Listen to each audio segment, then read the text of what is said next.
थिस्सलुनीकियों के नाम पौलुस प्रेरित की पहली पत्री, अध्याय 4। निदान।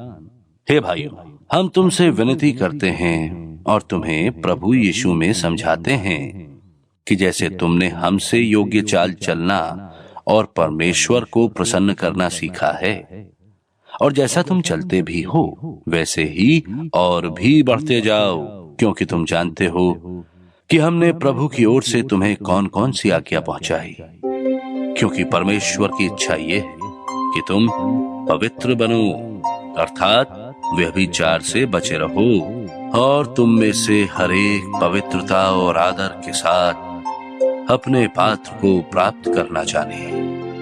और ये काम अभिलाषा से नहीं और ना अन्य जातियों की नाई जो परमेश्वर को नहीं जानती, कि इस बात में कोई अपने भाई को ना ठगे और ना उस पर दांव चलाए, क्योंकि प्रभु इन सब बातों का पलटा लेने वाला है, जैसा कि हमने पहले तुमसे कहा और चिताया भी था।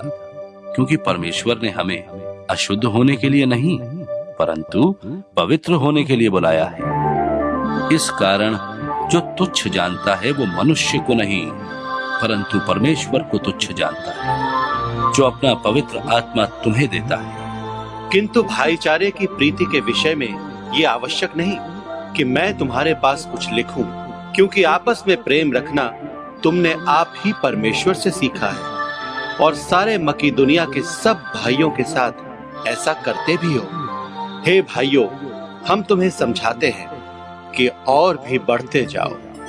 और जैसी हमने तुम्हें आज्ञा दी वैसे ही चुपचाप रहने और अपना अपना काम काज करने और अपने अपने हाथों से कमाने का प्रयत्न करो, कि बाहर वालों के साथ सभ्यता से बर्ताव करो और तुम्हें किसी वस्तु की घटी ना हो। हे भाइयों, हम नहीं चाहते कि तुम उनके विषय में जो सोते हैं अज्ञान रहो। ऐसा न हो कि तुम औरों की नाई शोक करो जिन्हें आशा नहीं। क्योंकि यदि हम प्रतीति करते हैं कि यीशु मरा और जी भी उठा, तो वैसे ही परमेश्वर उन्हें भी जो यीशु में सो गए हैं उसी के साथ ले आएगा।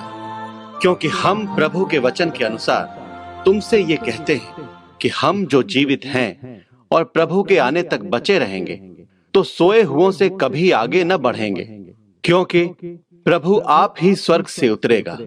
उस समय ललकार और प्रधान दूत का शब्द सुनाई देगा और परमेश्वर की तुरही फूंकी जाएगी, और जो मसीह में मरे हैं वे पहले जी उठेंगे।